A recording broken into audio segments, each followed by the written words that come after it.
উল্টো রথযাত্রার প্রস্তুতির আরো খবর জানাতে ধামরাই থেকে আমাদের সাথে যুক্ত হচ্ছেন সহকর্মী রাসেল হোসেন।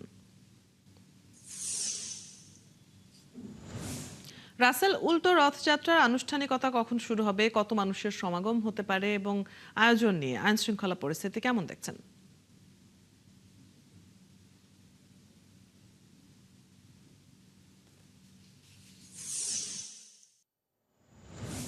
ধন্যবাদ অদিতি। আমি এই মুহূর্তে রয়েছি যাত্রাবাড়ি যে রথটি রয়েছে সেই রথটির সামনে। যে আপনি যেটি জানতে চেয়েছেন আনুষ্ঠানিকতা কখন শুরু হবে, আমি ধামরাইয়ের এই উল্টো রথযাত্রার কিন্তু আনুষ্ঠানিকতা সেই সকাল 10টা থেকে শুরু হয়েছে। আমি যদি দেখাই, দেখতে পাচ্ছেন ভক্তবিন্দুরা কিন্তু ইতিমধ্যেই রথের যে সমাবেশস্থল সেখানে কিন্তু আসতে শুরু করেছেন। বিভিন্ন দর্শনার্থীরা তারা ছবি তুলছেন, সেই সাথে যে চিনি কলা রয়েছেন সেগুলো ছিটিয়ে কিন্তু তারা ছিটাচ্ছেন রথযাত্রায়। আর আর বিকেল 5টা নাগাদ কিন্তু এই রথযাত্রাটি আনুষ্ঠানিক উদ্বোধন করার কথা রয়েছে। আমি যদি একটু কথা বলি, এই রথযাত্রার যে স্বেচ্ছাসেবক রয়েছে, আপনাদের এই রথযাত্রাটা আনুষ্ঠানিকতা শুরু হবে কখন আর নিরাপত্তা?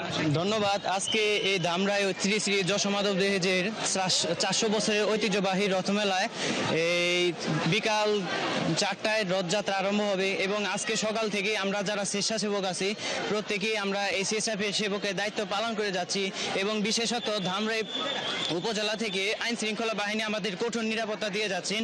তারা আমাদের অনেকভাবে সহযোগিতা করে যাচ্ছেন, যার ফলে আমরা সুশৃঙ্খলাভাবে আমাদের দায়িত্ব পালন করে যাচ্ছি। ধন্যবাদ। ধন্যবাদ। অদিতি শুনছিলেন স্বেচ্ছাসেবক কিন্তু নিরাপত্তার বিষয়ে বলছে। আর নিরাপত্তার বিষয়ে কিন্তু আমি ধামরাই উপজেলা যিনি নির্বাহী কর্মকর্তা রয়েছেন আল মামুন, তার সাথে কথা বলেছিলাম। তিনি যেমনটি জানিয়েছেন, আমাদের এই ধামরাই উল্টো রথযাত্রাকে কেন্দ্র করে কিন্তু ধামরাই থানা পুলিশের পাশাপাশি অতিরিক্ত 300 পোশাকে পুলিশ, সেই সাথে সাদা পোশাকে পুলিশ থাকবে। তো সব মিলিয়ে বলা চলে যে ধামরাই এই উল্টো রথযাত্রায় কিন্তু প্রায় লক্ষাধিক লোকের সমাগম ঘটবে বলে আমাদের আয়োজকরা জানিয়েছেন। ধন্যবাদ। এই ছিল আমার কাছে সর্বশেষ অতিথি।